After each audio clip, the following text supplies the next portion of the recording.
12월 15일 여야 5당은 연동형 비례대표제로 선거제도 개편을 약속하고 각 당의 원내대표가 서명한 합의문을 국민 앞에 내놓았습니다.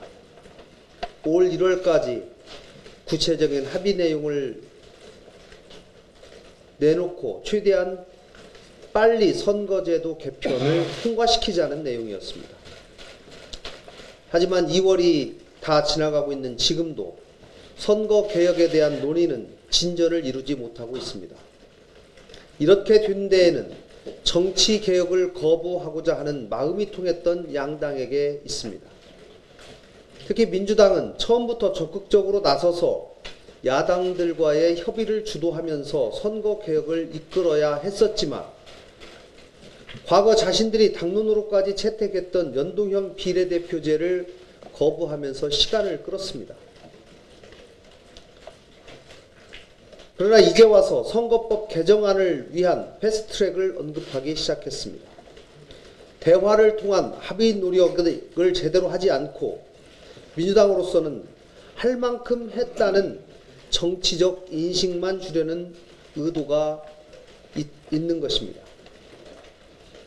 그러면서 그동안 민주당이 주장해왔던 각종 법안을 패스트트랙에 연계하는 정략적인 모습도 보이고 있습니다. 여당으로서의 책임감을 찾아볼 수가 없습니다. 한국당도 다르지 않습니다.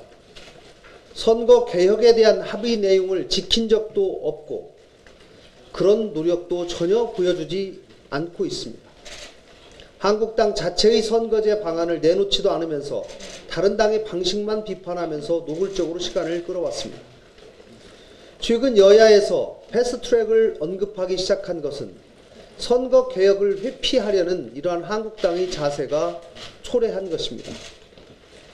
그런 한국당이 선거법에 대한 여야 합의만을 계속 주장하는 것은 모순의 극치입니다. 선거법 개정은 여야 합의로 진행되는 것이 옳습니다. 바른미래당은 이 점을 누차 강조해 왔습니다. 그러나 선거구 획정을 위한 법정 시한이 지났고 다음 총선과 관련된 일정, 선거제 논의에 소극적인 한국당의 입장 등을 종합적으로 고려한다면 패스트트랙 안건 지정을 생각하지 않을 수 없는 시기가 되었습니다. 지금이라도 양당은 연동형 비례대표제로 선거제 개편이 되도록 적극적인 의지와 성의를 갖고 협상에 나설 것을 요청합니다. 늦어도 다음 주 내에는 구체적인 합의가 나와야 합니다. 거대 양당의 결단이 있다면 충분히 가능한 일입니다. 만약 양당의 노력이 보이지 않고 최종 합의가 늦어지게 되면 바른미래당은 마지막 결단을 할 수밖에 없다는 점을 말씀드립니다. 임시국회 소집 요구를 국회 정상화 주장을 제가 1월부터 2월까지 거의 하루도 빠지지 않고 하고 있습니다. 그럼에도 불구하고 민주당과 한국당은 국회를 철저하게 외면하고 있습니다. 서로가 서로에게 책임을 떠넘기면서 설전만 오갈 뿐 국회를 열기 위한 진정 어린 노력을 전혀 보여주지 않고 있습니다. 양당은 어떻게 그리도 똑같이 정쟁에만 몰두하면서 민생을 외면하는지 같은 국회의 일원으로서 국민 앞에 고개를 들 수가 없습니다.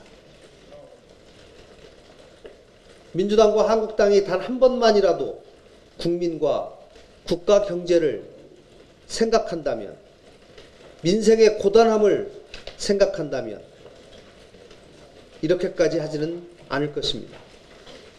바른미래당은 국회 소집을 위해 양당에게 현실적이고 효과적인 중재안을 이미 충분히 수차례 제시했습니다. 이제는 민주당과 한국당이 결단해야 합니다. 더 이상 민생과 국가 경제를 내팽개쳐서는 안 됩니다. 다음 주에 3월 임시국회가 열릴 수 있도록 양당의 전향적인 자세와 결정을 다시 한번 촉구합니다. 이상입니다.